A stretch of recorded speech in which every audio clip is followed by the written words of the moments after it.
famille New Season Church. J'espère que vous avez passé une bonne semaine et que vous passez un bon week-end dans la présence du Seigneur. Il faut savoir qu'aujourd'hui, c'est vraiment un jour très spécial. C'est un jour de fête. La fête des palmiers, la fête des rameaux, qui est aussi connue sous la fête des tentes. Alors, qu'est-ce que c'est cette fête? Pourquoi est-ce que nous la fêtons? Qu'est-ce qu'elle représente dans notre foi? C'est ce que nous allons essayer de voir aujourd'hui. Alors, le message que j'ai préparé pour vous aujourd'hui, nous allons le lire dans Jean au chapitre 12. Et nous allons commencer au verset 12. Alors, je vais vous lire. J'utilise pour ma part la version Bible Second 21. Et vous pouvez me suivre. Alors, nous allons commencer en fait quand Jésus entre dans Israël. Nous pouvons lire donc dans Jean 12 au chapitre 12. Le lendemain, une foule nombreuse de personnes venues à la fête apprirent que Jésus se rendait à Jérusalem. Elles prirent des branches de palmier et allèrent à sa rencontre en criant « Hosanna, béni celui qui vient au nom du Seigneur, le roi d'Israël. » Jésus trouva un anneau et il s'assit dessus, conformément à ce qui est écrit « N'aie pas peur, fille de Sion, voici ton roi qui vient assis sous le petit d'une ânesse. » Sur le moment, ses disciples ne comprirent pas ce qui se passait.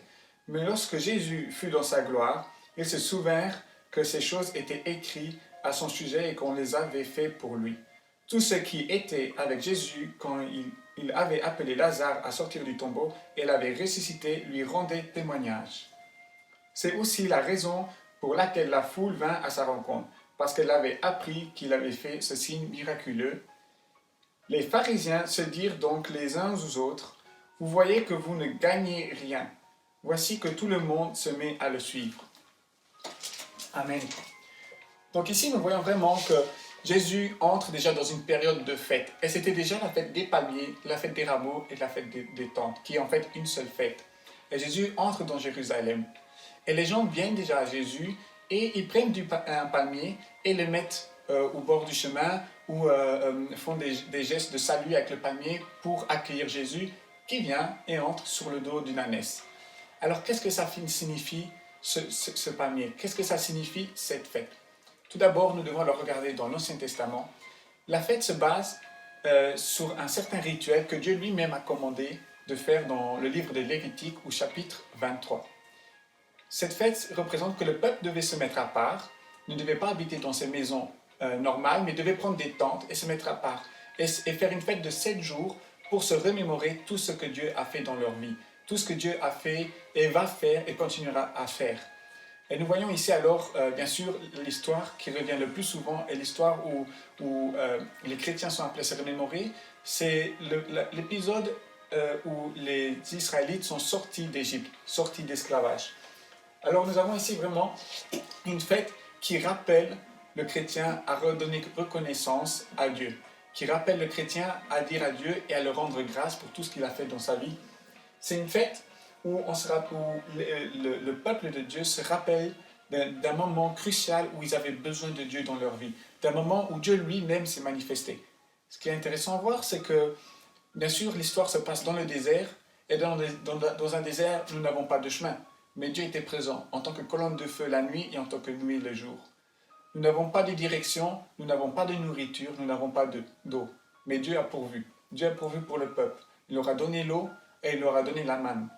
Et aussi, pendant ce long trajet, les personnes ne pouvaient pas, bien sûr, aller faire du shopping, comme nous en ce moment, dans ce moment de confinement. Donc, nous avons des habits, mais eux, comme ils étaient tous les jours confrontés à la nature, tous les jours confrontés à la chaleur et qu'ils devaient aller de l'avant, les habits, tout ça, pouvaient se détériorer. Ils pouvaient avoir des trous, se salir. Et pourtant, pendant 40 ans, la Bible déclare que Dieu a même fait attention à leurs habits. En résumé, le peuple n'a manqué de rien et a su avancer avec Dieu. Bien sûr, c'est aussi un moment où le peuple est appelé à se remémorer des tentations qu'ils ont eues, des échecs. Parce que comme on le sait, 40 ans dans le désert, ce n'est pas facile, et surtout quand on a encore des tentations. Le simple exemple et la plus grande image qui vient, c'est quand le peuple a créé le veau d'or. Quand Moïse a été sur le mont et qui n'est pas revenu, le peuple a pris peur, ils ont cru qu'il n'avait plus de leader, plus de Dieu à côté d'eux. Ce qu'ils ont fait, c'est qu'ils ont créé un veau d'or. Et ils ont commencé à louer le veau d'or. Et ça a blessé Dieu. Et ce veau d'or n'a pas plu à Dieu. Le problème, c'est que ça, c'était une tentation quand on se sent au moment le plus faible, quand on se sent au moment où on ne sait plus où marcher, quoi faire, on a tendance peut-être à divaguer, à aller d'un côté ou d'un autre pour rechercher un Dieu qui en fait était tous les jours avec nous. Et alors, au lieu que le peuple puisse simplement se retourner vers Dieu et le prier et se sont retournés vers une autre divinité. Et bien sûr, nous savons que nous avons un Dieu jaloux, un Dieu qui nous aime comme son papa, nous sommes des enfants de Dieu, et Dieu ne veut pas que nous lui tournions le dos, il veut que nous marchions avec lui. Et c'est ce que représente la fête des tentes. C'est le fait de se mettre à part, le fait de se remémorer ce que Dieu a fait pour nous dans notre vie. Et je voudrais vraiment t'encourager aujourd'hui à te prendre un peu de temps à part et à te dire et à te demander, à te poser les bonnes questions. Qu'est-ce que Dieu a fait dans ma vie jusqu'à maintenant? Où est-ce que j'ai pu voir Dieu? Comment est-ce que Dieu a marché avec moi? On a toujours des petits signes où on sait que Dieu a agi. Et c'est là qu'on se sent vraiment encouragé de retour. Parce que c'est une fête en fait de joie, où on se sent encouragé, où on voit les actions de Dieu dans notre vie. Alors nous avons parlé de l'entrée de Jésus dans Jérusalem. Nous avons parlé vraiment des fondations de cette fête, qui est pour se remémorer les actions de Dieu dans la vie du peuple d'Israël, et dont l'histoire revient le plus souvent, c'est durant l'esclavage, mais aussi durant la conquête. Quand Dieu a promis au peuple la terre promise, ils sont partis en conquête pour avoir cette terre promise. Et Dieu était avec eux. Et c'était au temps de Josué, pendant qu'ils menaient les batailles, qu'ils avançaient, qu'ils ont abattu les murs de Jéricho, qu'ils ont continué à avancer. C'est ça la conquête. Et Dieu était avec eux. Et on voit que même pendant des temps de bataille, Dieu était avec eux. Et ça, c'est aussi un autre point vraiment à voir, c'est que Dieu donne la victoire. Dieu va t'aider à aller de l'avant. Mais maintenant, pendant cette fête, remémore-toi. Je t'encourage à te remémorer ce que Dieu a fait pour toi aujourd'hui. Donc maintenant, je voudrais vraiment aller avec vous plus dans les détails. Vraiment dans les détails. C'est quoi le palmier? Pourquoi est-ce qu'ils ont pris une branche de palmier? Qu'est-ce que ça veut dire Hosanna? Pourquoi Jésus? Tout simplement, le palmier est un symbole de victoire. Dans la plupart, pas seulement bibliquement, mais dans la plupart des religions, le palmier est un symbole de victoire et de paix. Et ils ont reconnu Jésus comme la personne qui ramène la victoire, qui ramène la paix, qui ramène, comme Dieu dans l'Ancien Testament a sorti le peuple d'Égypte, les a amenés en conquête, mais pour une promesse de paix et une promesse d'abondance, une promesse où la bénédiction et le développement est possible. Et c'est dans ce temps-là que je voudrais t'encourager à t'accrocher sur Jésus pour avoir la victoire, à t'accrocher et voir où est-ce que Jésus va marcher pour toi dans ta vie. Le mot Hosanna, que les gens ont crié, veut dire en hébreu le sauveur, celui-là qui sauve, celui-là qui s'engage pour sauver.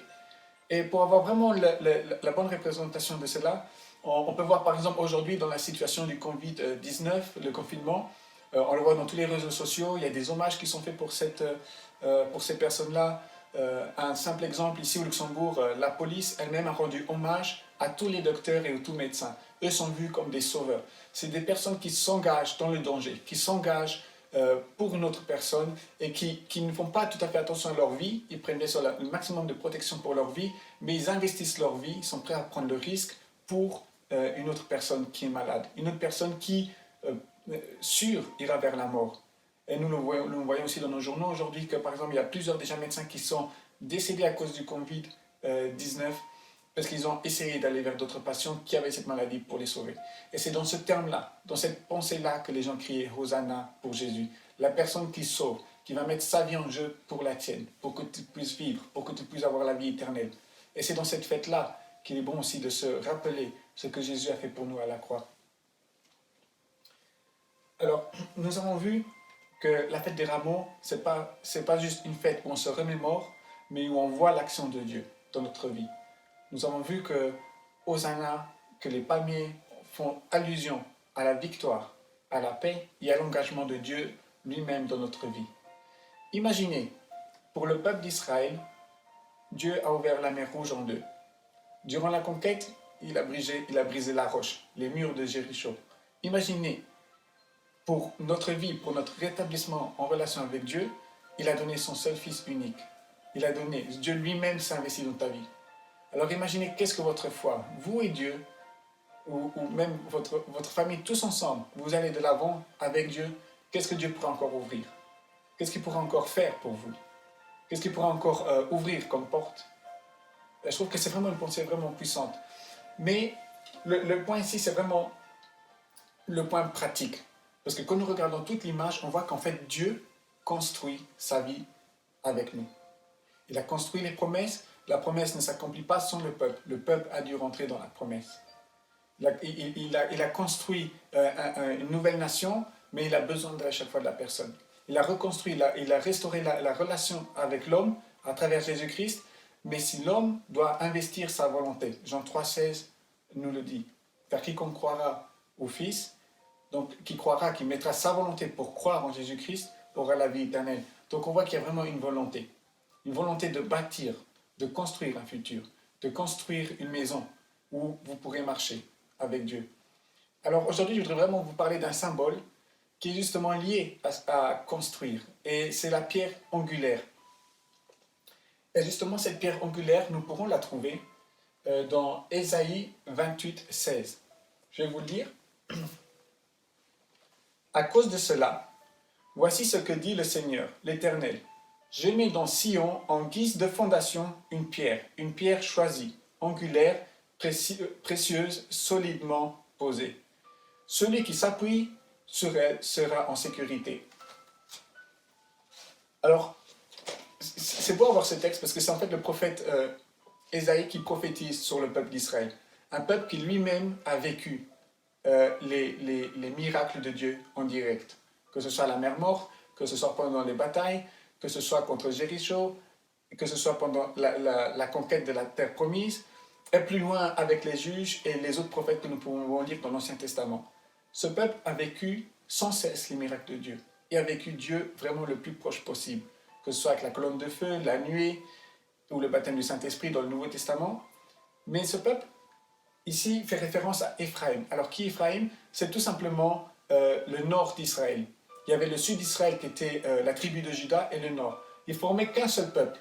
Mais à un certain moment dans leur histoire, une partie du peuple a commencé à se retourner de Dieu, à tourner le dos et à reproduire les mêmes erreurs qu'ils ont reproduites dans le passé. Ils ne se sont pas appris de leurs erreurs, mais ils les ont répétées. Et pourtant ici, le prophète nous parle d'une pierre angulaire, donc une pierre vraiment précise d'un certain type, que celui-là qui s'appuie dessus aura de la sécurité. Et c'est en fait le prophète, justement le prophète Ésaïe qui parle ça à l'Israël du Nord, à Éphraïm, parce qu'ils se sont retournés de Dieu. Alors pour bien comprendre ce que le prophète voulait dire, nous devons voir leur image de cette pierre angulaire. Alors il faut savoir que les pierres angulaires dans les temples ou dans les structures, quand on bâtit une maison ou un temple, la pierre angulaire servait souvent à prendre le maximum de poids, ce qu'il y avait de plus lourd, les charges les plus lourdes, pour tenir toute la structure. Non seulement elle prenait le maximum de poids et de charge, mais encore en plus, elle reliait aussi à relier les murs. Et c'est pour ça que c'est une pierre angulaire, car si on a les pierres angulaires, on peut relier deux murs qui vont se croiser. Si on ne les a pas, le mur pourra aller que tout droit, et on ne peut pas lier d'autres murs solidement. C'est ce qui fait que toute la structure tombera. Et on voit ici vraiment un principe de construction, que cette pierre angulaire est basée sur Jésus-Christ. Et que pour construire sa vie avec Dieu, il faut avoir Jésus-Christ. Il faut se reposer sur Jésus. Il faut vraiment prendre Jésus comme fondation et poser Jésus comme fondation dans notre vie. Et justement, je voudrais revenir alors à Jean 12, où le peuple a crié « Hosanna ». Et comme nous savons, les pierres angulaires étaient souvent utilisées dans le temple. Et Hosanna veut dire Dieu qui sauve, Dieu qui s'investit. Et dans l'Ancien Testament, quand les personnes voulaient avoir une rencontre avec Dieu, ils allaient dans le temple. Et si tu es la pierre angulaire dans ta vie, si tu as Jésus, tu n'as pas besoin de maintenant aller à l'église directement ou accomplir certains rituels, mais tu peux aller devant Dieu. Tu peux aller devant Dieu et lui demander de l'aide. Et c'est dans le temple que le peuple retrouvait du réconfort. C'est dans le temple que le peuple trouvait la vision de Dieu pour leur vie. C'est dans le temple que Dieu lui-même parlait. Et où les gens passaient du temps en prière et en louange avec Dieu. Où Dieu se manifestait. On peut le lire dans le livre des Chroniques, que quand il y a Salomon qui est entré dans le temple, ils ont commencé à jouer des tambours et de la musique, et on voit que, quand on lit un peu plus loin, on voit qu'en fait la présence de Dieu est descendue comme une nuée. Comme dans le désert où la nuée accompagnait le peuple, dans le temple même, la présence de Dieu est descendue. Et c'est pour ça que je voudrais t'encourager aujourd'hui. Prends-toi du temps à part et commence à louer le Seigneur. Commence à le prier. Commence à reposer cette pierre angulaire. Pose-toi les bonnes questions. Revois tout ce que Dieu a fait dans ta vie. Laisse-le continuer à agir. C'est à travers cette pierre que tu pourras commencer à construire un nouveau futur. C'est à travers cette pierre que tu pourras construire une relation avec Dieu.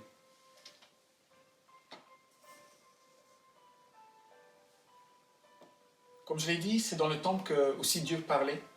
Et nous le voyons aussi dans Jean 12, où les disciples ne comprenaient pas tout de suite. Mais après, quand ils ont vu toute la gloire de Jésus qui était donnée à Jésus, quand ils ont vu comment les gens agissaient, ils ont vu qu'en fait, ce sont des prophéties qui ont déjà été prophétisées dans l'Ancien Testament sur Jésus. Comme Dieu a prophétisé à travers les prophètes pour Jésus, ainsi il veut le faire et parler dans ta vie. Tout a été écrit pour Jésus parce que Jésus avait un appel. Nous sommes appelés à reproduire Jésus, à être des disciples. Nous sommes appelés à aller de l'avant avec Dieu. Et si tu veux que Dieu te parle, si tu veux continuer à avancer avec Dieu, je t'encourage à passer du temps avec lui, dans ce temple, avec Jésus, et le laisser parler dans ta vie. Nous pourrons lire dans Jean 12, dans le chapitre 12, au verset 16. Sur le moment, ses disciples ne comprirent pas ce qui se passait. Mais lorsque Jésus fut dans sa gloire, ils se souvinrent que ces choses étaient écrites à son sujet et qu'on les avait fait pour lui.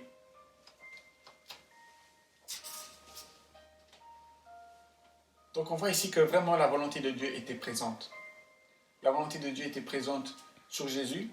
Jésus lui-même dira qu'il n'est pas venu pour faire sa volonté, mais la volonté du Père. Et nous voyons qu'au fur et à mesure, après, une fois que Jésus est reparti auprès du Père, que les apôtres et les futurs chrétiens qui s'engageront dans le ministère ont toujours suivi une certaine volonté du Père. Et ils ont laissé Dieu parler dans leur vie. Et ils ont pu accomplir des miracles, comme Jésus a fait. Et ils ont pu guérir les malades. Et ils ont pu ressusciter les morts. Et ils ont pu résister aux maladies, comme on peut le voir dans Actes, quand l'apôtre Paul se fait mordre par un serpent. Les gens allaient penser qu'il allait mourir, mais en fait, Dieu l'avait protégé. Et c'est comme ça que Dieu veut marcher avec toi. Et pendant ce temps de fête alors, prends-toi du temps à côté, comme le peuple. Fais-toi une tente dans ta chambre. Va dans ta chambre. Prends-toi du temps avec Dieu. Loue-le, prie-le, demande sa présence. Redemande à te recentrer sur Jésus-Christ, à reposer les bonnes fondations en Jésus-Christ. Et ce temps-là, reconnais tout ce que Dieu a fait. Parce que nous avons un Dieu de grâce. Des fois, Dieu nous accorde des choses que peut-être nous ne méritons pas forcément, mais parce qu'il nous veut notre bien. Et il veut montrer qu'il est là. Il veut nous lancer des petits signes. Je suis là, je veux marcher avec toi. Comme il l'a fait dans le désert. Et souviens-toi, le peuple marchait dans le désert. Il n'y avait pas de chemin, mais il y avait Dieu.